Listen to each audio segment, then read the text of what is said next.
It's my pleasure to welcome you here to the Clark Howard Show. You know, our mission is to serve you with advice and information that empowers you so you make better financial decisions in your life. And if you're a regular around here, you're probably familiar with how obsessed I am with unit pricing, how I use it all the time to decide what's a better deal and what's not.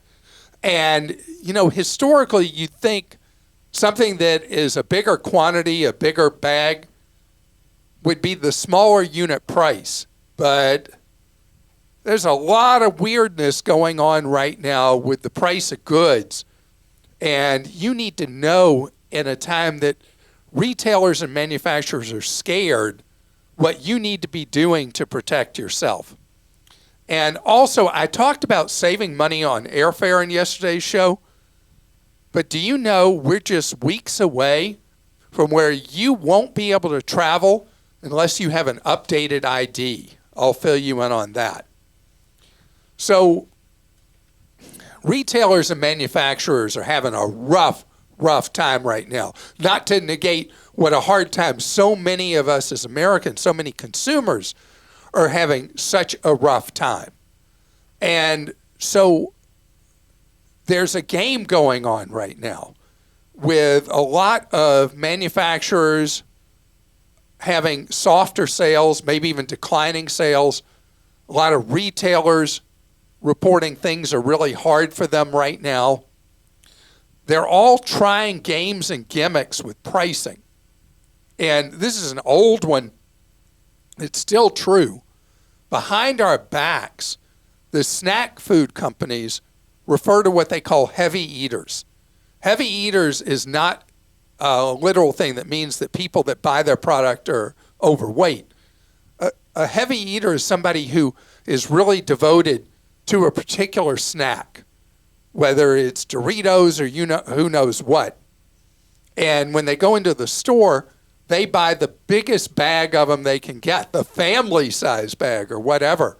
Well, if you take a moment to look at the unit pricing, the odd thing is the most expensive bag to buy often of a snack item will be the smallest one, followed by the biggest one, and the best deal will be on the mid-size. That's just one example at how pricing can be really odd, because you think if you got the biggest bag of something or the biggest version of something that you'd be getting the lowest price. But you're not necessarily going to get the lowest price. Often it'll be the highest price, particularly with anything that's a snack kind of item or cookies or anything like that. And now this kind of thing with unusual pricing is spreading throughout manufacturing, retailing, and it already was in the supermarkets. So know that when you see something that says it's special, it may not be special at all. It may be special for the manufacturer or retailer where they're getting a higher price per ounce or per whatever unit of measurement it is. And so you and I have got to be aware of that because we're in such a difficult economic cycle now in the tariff era, that there's going to be a lot of experimentation about how to get in our heads and get us to buy something that we think is a better deal that's actually a worse one. So don't just see sale or special or anything like that and grab that item without comparing the prices on those items. And with manufactured goods and retailers, when you see limited time item or something like that, that is a call to purchase, right? But that limited time item may be more expensive than the regular version of whatever item you'd be buying. I'm talking non-food items that you would be buying. Be aware, be wary, be careful with your wallet.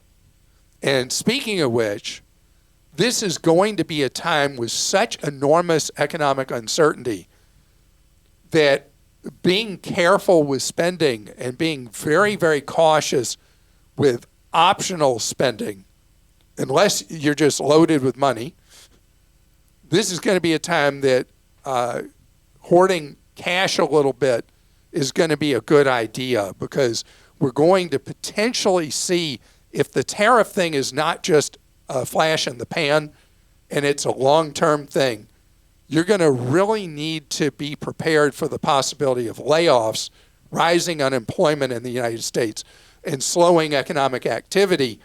And that means being prepared for a more likely rainy day in your own life.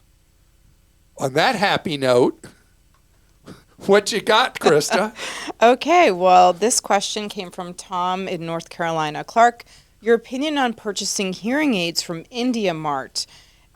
This company is manufacturing hearing aids there, and they're relatively inexpensive. And Tom gave the website. Yeah, so they're a reseller of goods like AliExpress or Temu or something like that. And so the goods being made available are very inexpensive, and the hearing aids, the hearing aid market has been going through a big transition in the United States, where we've been by far the most expensive place in the world to buy hearing aids. And a law was passed by Congress, I think 8 years ago, that only in the last 2 years has started to bring prices down, and people are trying to get to much cheaper prices quicker by buying hearing aids from the Chinese sites, or in this one, buying from IndiaMart, and you just don't know what you're getting. The good news in the United States is there's more and more FDA-approved hearing aids that you can buy from retailers, and the prices have been going down to the point where they start at about $200 an ear for the hearing aids. Are you going to like them? Who knows? But instead of spending $6,000 on hearing aids for people with light to moderate hearing loss, it's a great idea to spend a lot less, see if you're actually going to keep them in your ear. Speaking of which, I've been all excited with hearing aids, what Apple has done with the AirPods. The problem turns out to be that AirPods are too uncomfortable to keep in your ears all day long. Most people can't do that. Wow, teenagers can. I don't know they can do it all day. Maybe they can. Maybe can. They're reshaping the shape of their ears from a young age around the AirPod. But the thing is that if you have mild to moderate hearing loss, which is what these consumer purchased FDA-approved hearing aids are for, like the AirPods, and the big thing you're using them for is being at a loud event so you can hear other people, then if you are an iPhone person, using the AirPods is a great place to start. They're so affordable, and only certain of the AirPod models work as hearing aids. It's the Pros. The AirPod 2 Pro, I think, is the one that most people are buying. Boy, we've come so far. I remember when your sweet, dear late mom, Joy, had some hearing issues, and you had her try out, like, Hunter's hearing aids. PSAPs. PSAPs. So I went, this was like, 20 years ago? 15, 20 years ago. My mom had a very, very thick Southern accent. The answer to everything you asked her was, "What, darling?" And so I went to a Hunter's store and bought a PSAP. And that didn't work any better than the hearing aids we tried with her, because she wouldn't put them on. Right. And she was a very fashionable lady, and you had her experiment with every new technology that came out. Okay. Yeah, and I failed with every one. What do they call that? Hope over experience? There you go. Jennifer in Connecticut says, Major Clarkhead here, my fan term. Clark often talks about ways to save money on imaging by going to a standalone facility and not a hospital, but I've never ever heard him talk about any ways to save money for blood work. We have a high-deductible HSA plan, and it's a rare year we make our deductible, which is around $10K. We just had to pay $283 for one blood test to check levels of a medication that needs to be monitored. I am still reeling. Gosh, Jennifer, I am so sorry And no, I don't know of any equivalent for blood work to what I talk about with going off-site imaging. But your HSA eligible plan, health plan, may have negotiated rates with various facilities that even if you're just meeting your deductible, you may be able to get the insurer's rate for the blood work instead of paying the street price for the blood work. And it depends on your plan if they have negotiated rates for things like blood work. And I would check just in case. I don't know if this would work, but there are independent labs where they do tons of lab tests, and I would call them and see how much it would be without insurance to test for that medicine if the doctor's willing to take that.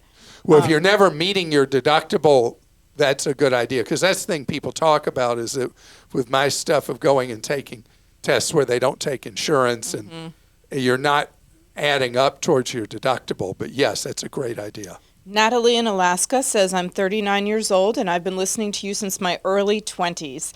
I've taken a lot of your advice to heart, such as getting the Citibank 2% cash back and opening a high-yield savings account.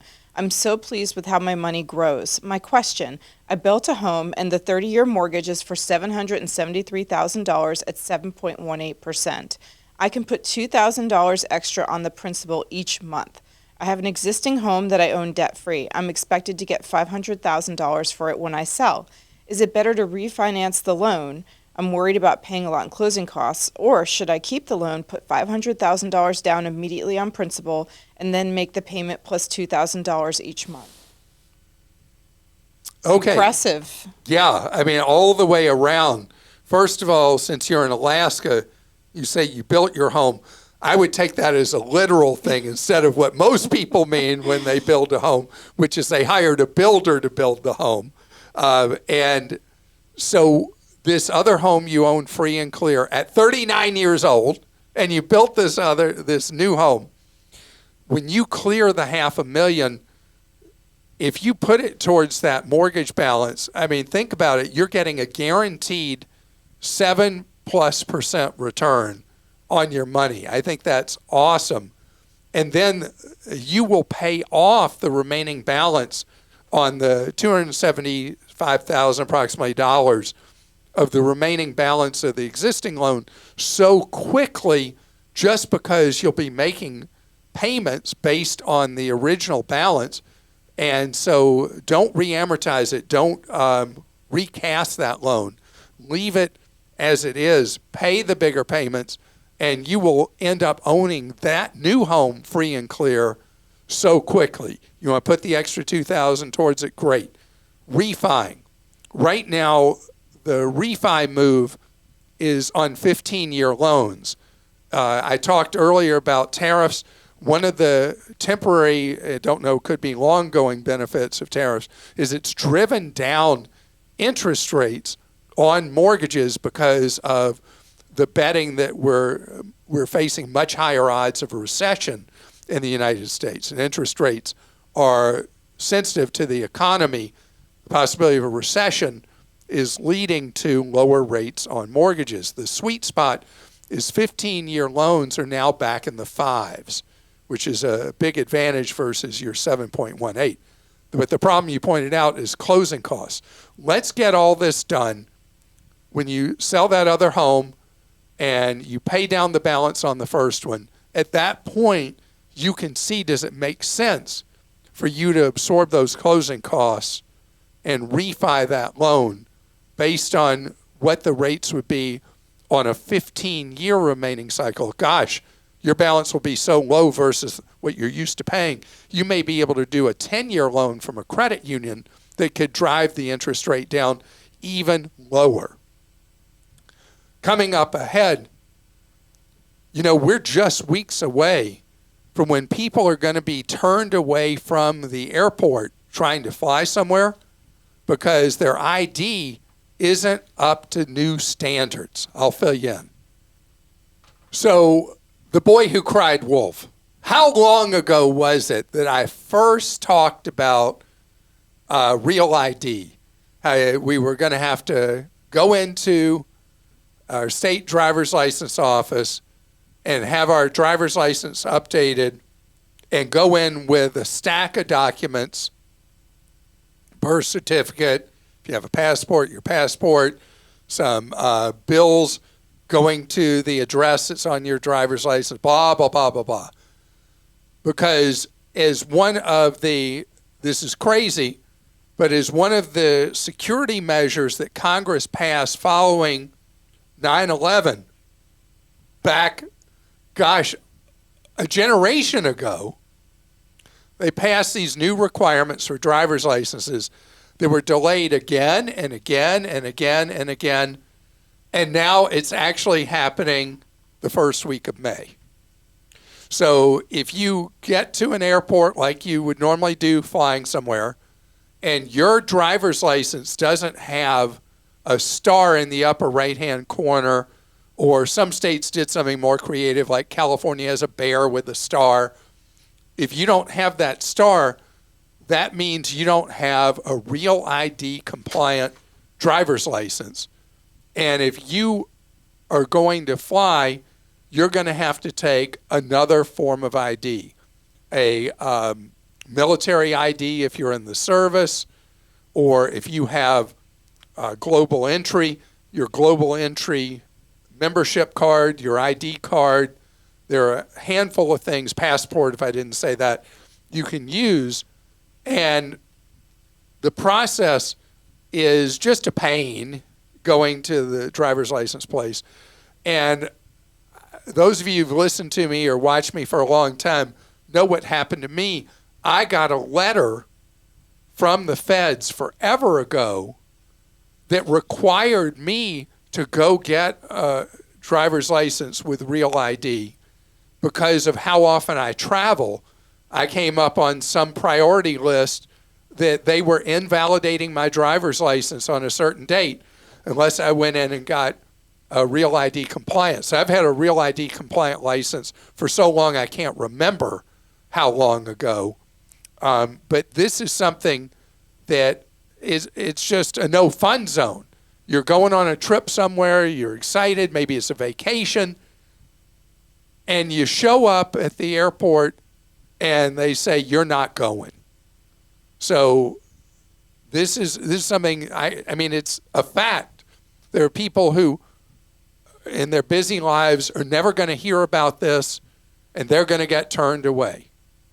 And so if you don't have that star in the upper corner of your driver's license, it means you're not compliant. You need to go take care of this so you'll be able to fly. Two more things. The ETSA is in effect for the United Kingdom now. People keep getting turned away, not being allowed to travel, not being allowed to enter because they don't have the United Kingdom ETSA. And the European-wide version is coming sometime July or later. And there'll be a wave of publicity about it when it goes into effect. But pay attention to this if you're traveling to Europe later this year. I'm going to Europe in September. And, you know, weeks out before we go, I'm going to check because odds are the electronic travel authorization, I forgot what the S is for. Anyway, you're going to have the ETSA. They're not expensive. They're like, typically they end up, depending on the country, because like Australia has one, a lot of places have them, they end up being 10 to 15 bucks. And they just want to know who's coming. And if somebody has any kind of criminal background, they're not letting you in most cases. So you're going to have that as an additional task to complete for travel when you leave the United States to so many places now. And bonus thing to tell you, I have an Android. If you have an iPhone, this doesn't exist yet that I'm aware of for iPhone, but I have an electronic passport in my Google Wallet that's now available and valid for security checkpoints at a lot of places, and it's an opening step to a passport being an electronic thing as well as a physical thing. Just like you think about if you use Apple Pay or Google Wallet, and at first it was like, huh? So I'm not going to pull out my credit card, and I'm going to use my phone to do this. That's where we're headed also for electronic documents. I have a digital driver's license on my Google Wallet. Many people have that on Apple Pay, depending on what state you're in. And so it gives you an additional way to have your proper government ID other than the physical version. All right, we'll go to questions. Susan in California says, my Southwest Rapid Rewards account has been hacked 2 to 3 times recently, where they changed all the information, my email, physical address, security questions. This has also happened several times to my United Mileage Plus account. No way. More than one frequent flyer program? Where I have almost 400,000 miles. Now United calls me before allowing changes to the account. Both accounts have my passport number and global entry number, along with my address, etc. Should I remove this info from my accounts? I don't travel much anymore. Should I use the miles for gift cards instead? First, I'll answer that first, and then we'll go work back. So if you redeem for gift cards with airline points, the redemption rates are just gross terrible. If you have a family member or friend who you'd like to do a really wonderful thing for and you can afford to splurge with your points, send them somewhere. Send them somewhere on a fun trip. Doesn't that sound great? That sounds awesome. And they can send you pictures of where they are in the world. So, Susan, it's hard to predict where it is. Could be a hacker has successfully loaded some form of spyware on your laptop, on your phone, or they have successfully hacked into your email. Because if you told me it was just one of your frequent flyer programs, a one-off kind of thing, that happens, and I'll talk about why that's happening so much in a second. But now that it's happened with both United and Southwest, that makes me feel like there's an active data breach going on in your life somewhere. What would you tell her to do about that data breach? Should she be running some kind of antivirus? I would probably say so. I'm no techie, but I would definitely have antivirus software on my computer. I would change all my passwords to complex passwords, things like that. You could use a password manager and come up with one of these crazy passwords. And two-factor authentication, I assume you have on your various accounts. Beyond, you said security questions, you need to go beyond that and have two-factor. Criminals Make are sure really... your credit's frozen, too, if somebody has their security questions. That's right. Yeah. If you don't have your credit frozen, Susan, and you don't know how to do that, it's free to do. Go to clark.com/credit freeze. And know that criminals are targeting specifically frequent flyer accounts because there's such large amount of miles and points that are unused in people's accounts. I mean, by the trillions. And so this has become a hot target for criminals. And when people set up their frequent flyer programs originally, they didn't take them that seriously. And they put very basic passwords like 1, 2, 3, 4, 5, 6 or whatever as passwords. And so criminals can do some low-tech stuff to break into your account. Don't leave, if you have a physical boarding pass, don't leave it on the airplane behind in the seat back pocket. Criminals look at that as a crime of opportunity. They pick those up because on certain airlines, they list your entire frequent flyer number on your boarding pass. A lot of airlines now no longer list your full frequent flyer number because this has been a way that people have been hacking and stealing your points. Micah in Texas says this is more of a mindset question than it is a financial question. How would Clark suggest someone who has not been in the traveling mindset for a couple of years get back into it? For context, I'm a single guy in my late 20s who used to go on a few cross-country road trips every year before the pandemic. During the pandemic, I guess a switch got turned off in my brain, and now I struggle to take any trips that are not the 2 trips I take every year at the same time and place. To be clear, it's not that I can't afford to travel. I have a decent income and $250,000 unspent chase points. I just struggle mentally to justify the opportunity cost involved with taking more than 2 weeks away from my work each year. Even though I'm glad to see the wealth I'm building with a 25% savings rate in an early age, It's great. I can't help. That's great. 25% of your pay. I can't help but feel I'm letting some of my most energetic years slip by in favor of a more consistent day-to-day life. So, Micah, you want me to tell you to get out there and go and do things. And that's exactly what I'll do. You know, no dying man ever said that he wished he spent more time at his work. And all work, no play. You'll burn out. Life is a marathon, not a sprint. And if you've not heard me say, there's never a day of vacation I don't use. Hasn't that been true? Absolutely. All the years you've known me? I mean, I take my vacation. I love it. It refreshes me. And it makes you a better worker when you get back to doing the work you love, to go and see and do. And whether, you know, you talk about how before COVID you were doing driving trips a lot. If that's what you prefer to do, at least start there. Go do a driving trip. And then let your mind wander. What would be exciting? Would it be exciting to see Big Ben in Parliament? Would it be exciting for you to go to Paris and see the Eiffel Tower? Would it be exciting to go to Tokyo? I mean, think about with those, how many 100,000 points? I forgot how many. Quarter million points.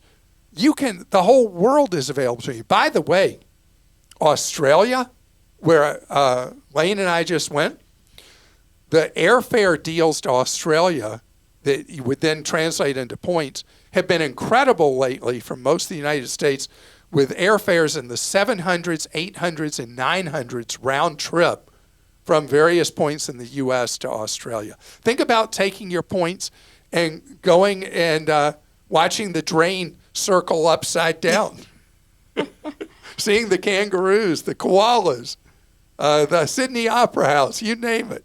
Think about, let your imagination take you somewhere in the world. It would be so exciting to see. Wally in Georgia says, as it's tax time and you advise us to use extreme caution with payment apps, do you believe it's safe to use Cash App for doing my taxes? It's still free, and I have my refund deposited into one of my bank accounts. I have $0 in Cash App and have only used it for tax filing since Credit Karma did away with free filing and transitioned to TurboTax. Cash App does have my bank information, so it can deposit the refund. Thank you for all your advice, and I'm glad to see you taking more time off and enjoying semi-retirement. I can't believe you read the word retirement at all. I know, because it's not... That's like a cuss word to you about me. Well, because you've said it before, like years ago, that you were retiring from your radio show, but really you're still doing the podcast. Right, right. I was trying not to hurt the feelings of station group managers. Right, but not a week goes by when someone says, oh, Clark's still doing a podcast? I thought he said he retired. Yeah. I worry a lot about other people's feelings. The gift that keeps on giving. Yeah. Okay. Tell all your friends, Clark still does a podcast. And a YouTube show. And a YouTube and show. And TV around the country and radio around the country. And what else do I do? A lot of stuff. Anyway, using Cash App for taxes for simple returns. It's free and it's absolutely fine. No risk to using it versus any other tax software. And also at Free File at irs.gov, you'll see a lot of tax preparation services that you can use for free. Some of them include both federal and state filing, which Cash App does. Others only include free federal filing in states that have a state income tax. And about 2/3 of Americans are eligible for direct file, which is where embedded in the IRS website, you can file your return right then and there. And of course, that's free. So paying for taxes to be prepared for you is really only for people with really complicated financial situations, complicated family situations, owning your own business, making a lot of money. Those are the circumstances where you pay to have your taxes done. Otherwise, yes, you use a free version, Wally, like you are, with Cash App and many others. And we have a lot of information at clark.com if you have not done your tax return yet, how you can file your taxes for free. Good price, because you're already having to, maybe if you're filing late, it means you owe money, and that's why you're filing late. Late meaning not right as soon as returns open. And so why add salt to the wounds having to pay to do a return to then pay more money to the IRS or to your state taxing authority? Well, I want to thank you so much for joining us today on today's podcast and YouTube show. And this is all about your empowerment with knowledge, that you can take more control of your wallet. And that's what we're about here. So many different ways, including our websites, clark.com and clarkdeals.com, our free one-on-one advice available 30 hours each week from the Team Clark Consumer Action Center. You want to see how to do that? Go to clark.com/CAC. Everything we do on social media, our newsletters, it's all about empowering you so that you have the knowledge to save more, spend less, and avoid getting ripped off. And have a great rest of your day.